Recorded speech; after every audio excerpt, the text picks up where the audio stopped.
Olá, alunos, tudo bem com vocês?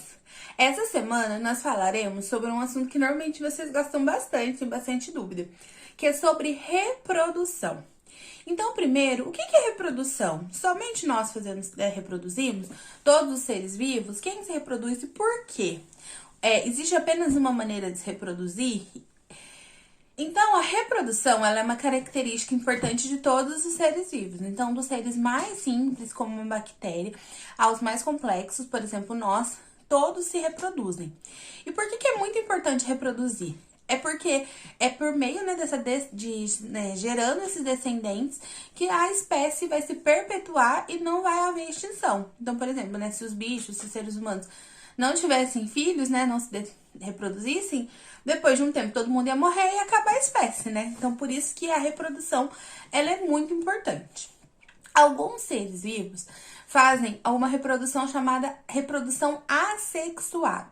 O que isso significa? Reprodução assexuada é quando eles formam praticamente clones do genitor. Então, uma célula, ela faz um clone do outro.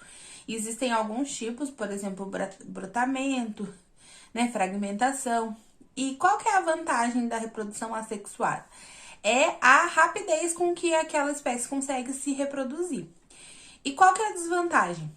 A desvantagem é que a gente faz clones, então a partir do momento que tem uma coisa que destrua um organismo, destrói todos os outros. Por exemplo, todo mundo aqui já deve ter acordado, dormido bem, acordado no outro dia com uma dor de garganta, tudo inflamado. Por quê? As bactérias, que causam infecção rapidamente se reproduziram. Mas, por outro lado, a partir do momento que tomou, um remédio, rapidamente também matou todas. Nós temos também a reprodução sexuada. Quem que faz reprodução sexuada? Por exemplo, nós, os seres humanos. Na reprodução sexuada, dois organismos, dão seus gametas e formam um descendente diferente. Qual é a desvantagem? É o tempo, que ela é mais devagar em relação à sexuada. Mas, por outro lado, nós formamos, descendentes com uma maior variedade, ou seja, uma chance de perpetuação maior. Nós somos pessoas diferentes. Então, se a gente estivesse lá dentro da sala e o coronavírus entrasse, algumas pessoas ficariam doentes, outras não, talvez. A chance ali de todo mundo morrer é menor. Então, quanto mais diferente for uma população, maior a chance dessa população sobreviver.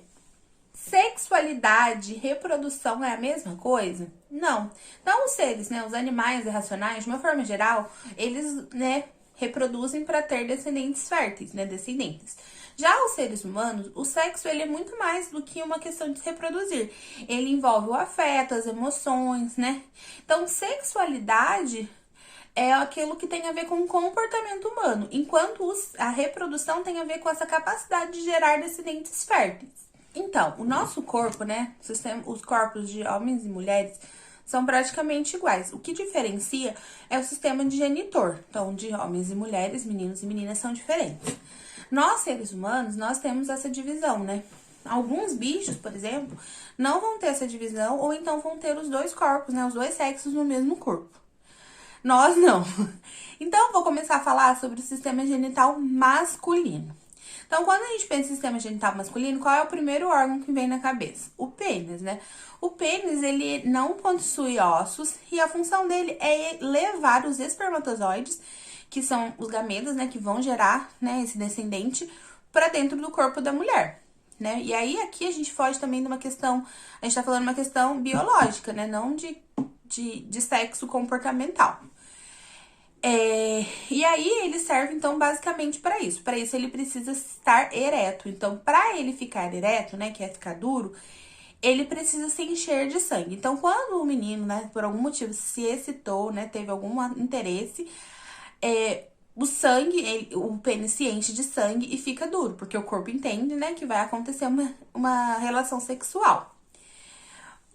Como eu falei, o pênis serve para mandar esses espermatozoides. Esses espermatozoides são feitos nos testículos. Nós temos, nós não, porque eu não sou, mas os homens têm 2 testículos que produzem esses espermatozoides. Esses espermatozoides, quando eles, foram produzidos, eles ainda não estão maduros, eles ainda estão meio bobados, ainda não tá muito bom para isso. E aí eles vão ficar no epidídimo, que é uma região ali para poder maturar, né? Amadurecer e ficar bom para ser usado. O testículo, ele fica pra fora do corpo, porque os espermatozoides, eles são bem fresquinhos, sabe? E eles são muito sensíveis. Se eles ficassem dentro do corpo, eles morreriam. Eles precisam de uma temperatura um pouquinho menor. Por isso que eles ficam fora do corpo. Os meninos provavelmente já viram, né? Sabem isso? Que quando tá muito calor, o testículo ele fica mais longe do corpo. Quando tá muito frio, ou quando, por exemplo, entrou na piscina gelada, ele gruda no corpo. Porque ele usa desse mecanismo para ficar nessa temperatura ideal. E aí, né, o testículo, os espermatozoides que estavam lá no epidídimo maturando, eles vão passar pelos canais deferentes, que são os ductos deferentes, que vão receber os líquidos das glândulas anexas, como a glândula bulborretal, a vesícula seminal e a próstata, que são glândulas que vão fazer os nutrientes líquidos que vão, né, deixar com que esse espermatozoide consiga sobreviver formando o sêmen. E aí ele vai sair pelo pênis, pela uretra. A uretra ela é um canal que ele passa tanto a urina, o xixi, quanto o espermatozoide. Então, antes de ejacular, o rapaz, ele tem um líquido que passa limpando, senão o próprio xixi ali mataria os espermatozoides. Numa ejaculação, aí, em torno de 3 ml, tem coisa de 300 milhões de espermatozoides. Bastante, né? Já no sistema genital feminino, né, a grande dificuldade é que ele fica todo pro lado de dentro, então as meninas acabam não conhecendo muito bem o seu próprio corpo. Nós vamos ter 4 principais, né, estruturas, né, pensando a vagina, os ovários, o útero e as tubas uterinas. Então, a vagina, ele é o canal que liga o útero ao meio externo, é o canal do nascimento, ele vai receber o pênis, né, para poder levar os espermatozoides. Ele é um canal muscular, ele aumenta e diminui de tamanho. E durante a excitação sexual, ela é lubrificada, então o nosso corpo produz um líquido para facilitar o processo ali do pênis. O útero, ele é um órgão elástico do tamanho de uma pera, tamanho e formato de uma pera, onde o bebê vai se desenvolver. Os ovários, então, antes de nascer, a menina aí tem milhares de óvulos e durante a vida dela inteira, vai em torno de 300 a 400 óvulos vão ser liberados cada mês né, durante o ciclo menstrual, que eu já vou falar. E aí, esse ovário libera esse óvulo que vai passar para o útero pelas tubas uterinas.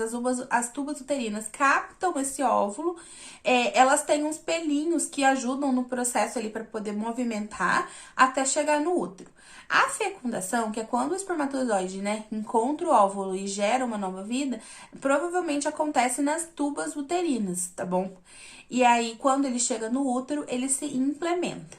O útero, existe uma camada chamada endométrio, que é uma pele. Então, durante o ciclo menstrual, essa pele vai ficar bem grossinha, cheia de sangue, preparada para receber o novo embrião. Se por acaso a mulher não engravidou naquele mês, ele vai ser descamado, descolado na menstruação. As mulheres, né, elas têm uma diferença, porque no homem é um canal que faz o xixi e que sai o espermatozoide. Na mulher, não. A gente tem um canal específico, que é a uretra, que sai o xixi, e a vagina, que vai sair a menstruação, que vai entrar o pênis. São coisas diferentes. E a mulher também tem uma estrutura chamada clitóris, que ela é uma estrutura que serve somente para dar prazer. Ela não tem nenhuma outra função biológica. As meninas vão ter uma coisa chamada ciclo menstrual. O que é isso? Então, durante o mês, o corpo da mulher se prepara para ter, né, um bebê. Todo mês é assim. Então, para isso existem muitos hormônios. Quando a menina menstrua, no primeiro dia da menstruação é contado o primeiro dia do ciclo menstrual. Uma mulher, em média, tem o ciclo menstrual em torno de 28 a 30 dias. Pode alterar ou, né, aumentar ou diminuir. Porque a gente não é máquina, que é um reloginho que funciona tudo exatamente igual. Então, na menstruação, que dura em torno de 5 a 7 dias, esses hormônios vão estar baixinhos. E aí, os hormônios vão começar a aumentar para que no 14º dia, que é mais ou menos a metade do ciclo menstrual, aconteça a ovulação, que é quando o óvulo é liberado pelo ovário e é o período em que a menina está podendo engravidar. torno aí de 3 dias antes, 3 dias depois. Porque o espermatozoide, ele consegue ficar um tempo ali dentro do corpo da mulher. E aí, se a menina, né, por acaso, ela engravidou, vai grudar e aí vai ter a gestação. Se por acaso não, esses hormônios vão cair para poder liberar a nova menstruação. Durante essa queda, né, então pode ser que as meninas tenham algumas mudanças, né, de comportamento, fiquem mais agressivas, irritadas ou mais sensíveis, né, que a menina fica chorando, quer comer mais doce, ou fica inchada, né? Então, essas mudanças de humor no nosso corpo tem a ver com esses hormônios do ciclo menstrual.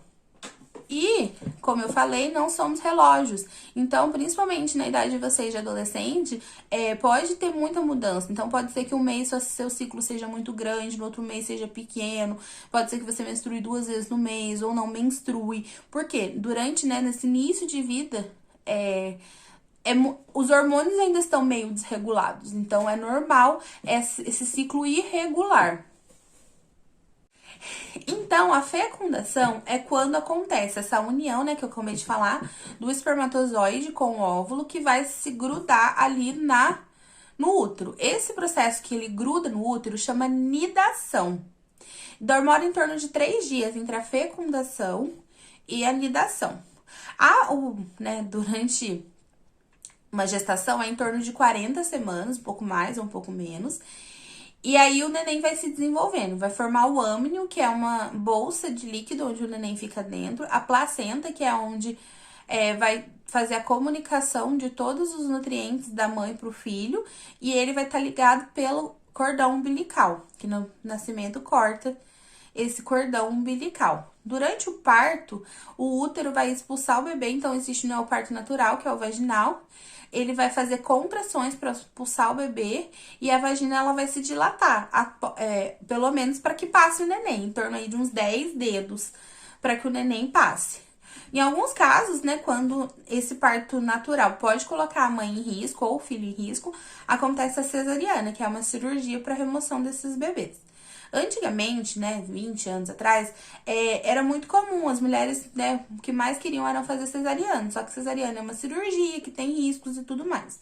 Então, hoje, incentiva-se muito mais o parto natural, que tem uma recuperação melhor, né, embora tenha esse trabalho de parto aí que dói, dizem, né, porque eu nunca tive filho, que fica aí horas com dor, às vezes sim, às vezes não. A recuperação, a chance de infecções e complicações é muito menor do que em relação à cesariana. Quando somos crianças, meninos e meninas não tem tanta diferença. Se você pegar uma criança aí de 5 anos, o corpo não muda tanto, né? O que faz com que meninos e meninas, depois de uma determinada idade, fiquem com um corpo diferente? Os hormônios chamados hormônios sexuais. Nas mulheres, o estrogênio e a progesterona, no homem, a testosterona. Então, na idade de vocês aí, né, vocês as meninas, provavelmente muita menina aí já menstruou, e menstruação é uma coisa fisiológica normal. Então, né, a gente come, a gente dorme, a gente faz cocô, a gente menstrua. Não tem por que ter vergonha ou algum tabu em relação a esse assunto. E os meninos também. Então, chega nessa época, o que acontece? Quando os hormônios sexuais começam a agir, os corpos começam a ficar com características masculinas ou femininas. Então, o que os meninos normalmente acontece? Aumenta, né? A voz começa a ficar grossa, começa a aparecer barba, os pelos engrossam, o ombro aumenta. E as meninas? Normalmente, as meninas começam, né, a desenvolver as mamas, os seios, às vezes as nádegas, né, que é o bumbum, o quadril, né, a menstruação. E isso, né, esse processo que tem essas modificações é chamado de puberdade, que é essa mudança aí da fase da infância para a fase adulta. E nesse período, acontecem muitas mudanças hormonais e também comportamentais. Então, muitas vezes, você sempre gostou de um negócio e agora você começa a gostar de outras coisas, começa a ter outros hábitos, ver as coisas de uma outra maneira. Nem sempre os nossos pais, nossos familiares, quem a gente convive, consegue lidar com tanta mudança. A gente tem muito medo. Nossa, será que eu vou ser aceito? Será que o meu corpo tá bom, né? Todo mundo vai pensar, poxa, eu podia ser mais magra, eu podia ter um peito maior, eu podia ter, né, uma barba mais grossa. Então, é muito comum todas essas inseguranças. E por que que isso é tão perigoso? Porque já é um período de muitas mudanças para todo mundo, ninguém sabe lidar direito.